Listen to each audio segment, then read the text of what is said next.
대한민국 역사를 보면요, 국난 극복이 취미 민족입니다. 왜 취직 못하고 있냐고 관심을 가장한 오지랖을 떨지 마시고. 안녕하세요, 닥터 전미경입니다. 오늘은 제가 코로나19에 대한 얘기를 해보도록 하겠습니다. 대한민국은 2020년 2월 말 구정을 기점으로 비포 코로나와 애프터 코로나의 세상으로 나누어집니다. 대한민국의 국민 중에 코로나의 영향에서 자유로운 사람은 단 한 명도 없습니다. 먼저 질문 들어온 것이 있어서 받아보겠습니다. 평범한 직장인입니다. 마스크를 쓰고 수시로 소독제를 사용하지만 그래도 코로나에 걸릴까 두렵습니다. 코로나에 걸리면 회사에서는 책임을 물리고 퇴직을 권고하다는 소문도 있어서 사람들 만나기도 무섭고, 만나더라도 마스크를 안 쓴 사람 만나면 너무 스트레스 받습니다. 제가 이상한 걸까요? 장기화된 코로나 사태를 어떻게 대처해야 할까요? 일단 코로나로 인해 불안을 느끼는 것은 당연합니다. 이 불안을 느끼고 있는 내가 잘못되었다는 생각은 하지 말아주세요. 불안은 인간이 위험을 감지하고 생존을 지속하기 위한 경보 시스템입니다. 인간은 이 경보 시스템을 이용해 위험에서 살아남고 인류의 문명을 이루어냈습니다. 문제는 이 경보 시스템이 과하게 작동할 때입니다. 이 경보 시스템이 과하게 작동할 경우 우리의 일상적인 삶의 에너지를 다 잡아먹습니다. 그래서 일이나 공부, 대인관계, 사회생활에 쓸 에너지를 이 과한 경보 시스템을 돌리는데 다 소진을 하게 됩니다. 그러면 어쩌면 이 과한 불안을 없앨 수 있을까요? 인간은 불안을 느끼면 걱정을 하게 됩니다. 문제는 이 걱정을 하면 할수록 불안이 없어지는 게 아니고 불안은 증폭을 하게 됩니다. 왜냐하면 걱정은 불안을 없애기 위한 행동 전략이 아니고 불안이 회피하기 위한 방어 기제이기 때문입니다. 우리가 걱정을 하고 있는 동안에는 불안을 없애기 위한 뭔가를 하고 있다라는 나름의 정당성을 부여하면서 마음이 편해지기 때문입니다. 결론은 걱정을 덜 해야 됩니다. 코로나 때문에 온갖 가짜 뉴스가 범람하고 있습니다. 우리는 보건당국이 제시한 뉴스, 또 의료진들이 공적으로 제시한 뉴스를 찾아보면서 신뢰성 있는 정보 확보에 노력을 해야 합니다. 그리고 우리는 과도하게 너무 정보를 많이 찾아 헤매는 시간을 좀 줄이셔야 됩니다. 그 정보를 찾아 헤매는 동안에 우리 현실의 생활, 일, 가정, 공부, 사회생활에 집중을 하셔야 합니다. 이런 걱정을 하는 게 아니고 현실에 집중해서 나의 삶을 살고 있을 때 우리의 불안은 낮아질 수가 있습니다. 불안과 함께 우리가 분노라는 감정을 느끼는 것도 당연합니다. 우리가 느끼고 있는 이 분노라는 감정에 대해서도 역시 또한 옳다라는 말씀을 드리고 싶습니다. 실은 인간이 느끼고 있는 모든 감정은 다 옳습니다. 무언가에 대한 신호거든요. 하나 주의해야 될 것은 이 분노가 확장이 돼서 혐오라든가 사회적 낙인 찍기를 하지 않으셔야 됩니다. 이 사태가 장기화해 될수록 우리는 힘들어지고 있고요. 우리가 뭔가 힘들어지면은 화풀이할 대상을 찾게 됩니다. 그 대상은 의료진이 될 수 있고 정부가 될 수 있고 사회단체라든가 종교단체라든가 혹은 확진자를 받은 일개 개인이 될 수도 있습니다. 분노를 넘어선 혐오나 낙인 찍기는 이 사태를 해결하는데 하나도 도움이 되지 않습니다. 또 하나 우리가 꼭 알아야 될 사실은 나도 확진자가 될 수 있다는 것입니다. 작은 술집을 운영하고 있습니다. 코로나로 3개월째 매출이 줄어들고 있어 너무 우울합니다. 여행업계에 일하고 있습니다. 코로나로 무급휴직을 한 지 4개월이 지나 접어듭니다. 이대로 상황이 달라질 것 같지 않아 불안합니다. 마음을 다잡고 싶은데 쉽지 않네요. 좋은 방법이 있을까요? 제가 외래에서 현재 끊임없이 만나 뵙는 분들입니다. 코로나로 죽기 전에 굶어 죽겠다라고 말씀들을 하십니다.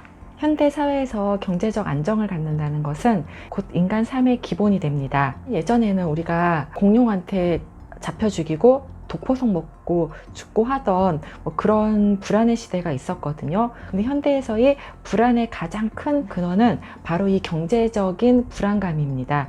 이 불안감은 인간의 생존을 위협하게 되고, 생존을 위협하던 인간은 인간으로서의 존엄을 지키며 살기가 어렵습니다. 지금 우리가 하고 있는 건 바이러스와의 싸움입니다. 이 바이러스는 4차 산업혁명을 강제로 앞당겼습니다. 그리고 산업 구조가 많이 바뀌었습니다. 여행이나 항공업계 같은 것은 이제는 더 이상 살아남기 어렵게 됐고, 온라인 베이스의 산업 기반은 승승장구를 하게 됐습니다. 이렇게 산업 구조에 큰 변화가 일어나면서 내 삶이 힘들어지는 분들이 지금 많아지고 있습니다. 이런 분들에게 한 가지만 마음에 담고 가셨으면 좋겠습니다. 바로 나는 잘못되지 않았다라는 그 마음입니다. 실은 나는 잘못되지 않았다는 제가 저희 그 책 나를 아프게 하지 않는다 해서 가장 좋아하는 구절입니다. 그래서 닥전TV 유튜브 채널 아트에도 이 글귀를 제가 써 놓았습니다.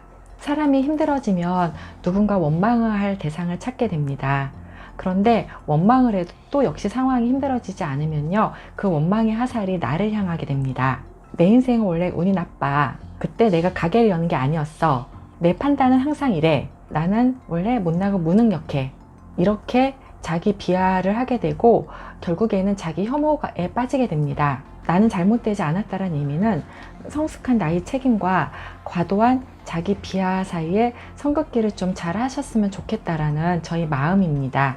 이 바이러스의 싸움은요, 국가 간의 전쟁이나 무역 전쟁이나 이런 거와 같습니다. 사실은 이런 전쟁들은 일개 개인이 나하고는 하등의 상관이 없습니다. 그러나 피해를 보는 것은 일개 개인인 내가 됩니다. 이 전쟁이 끝날 때까지 다들 나를 훼손하지 않고 잘 버텨주셨으면 좋겠습니다. 당신은 잘못되지 않았습니다.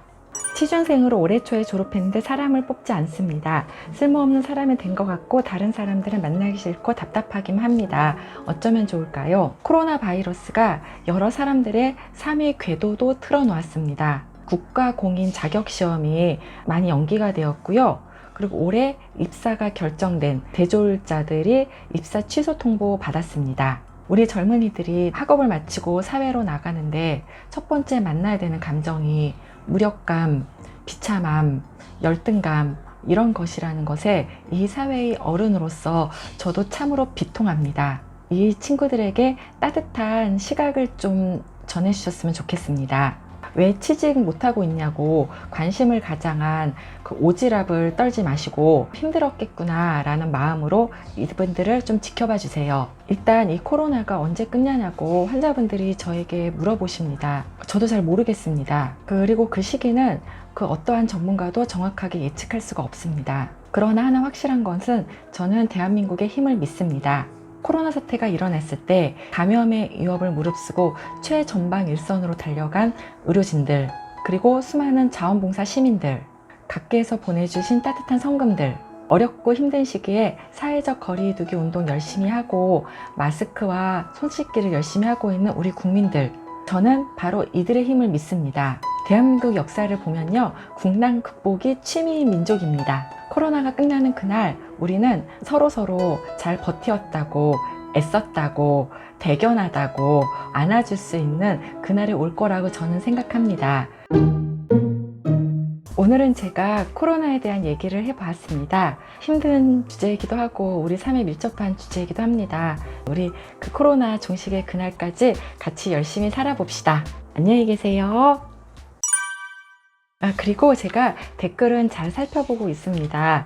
그래서 댓글 중에서 혹시 제가 끌리는 주제가 있으면 또 이렇게 다루어 드리도록 하겠습니다. 왜 댓글에 답을 안 하냐고 말씀을 하시는 분들이 계실까봐 변명을 하자면, 제가 그 카톡도 안 하고요, 그 어떤 SNS도 안 합니다. 문자도 저녁 때 퇴근 후 모라스 한꺼번에 체크합니다. 그냥 게으릅니다. 그래서 바로바로 즉각적인 피드백, 댓글 다는 거, 문자 이런 게 익숙치 않습니다. 양해 부탁드립니다. 그래도 그 달아주시는 분들 소중하고 귀하게 제가 다 읽으면서 가슴에 깊이 새기고 있습니다. 구독과 좋아요, 알람 설정까지 부탁드릴게요.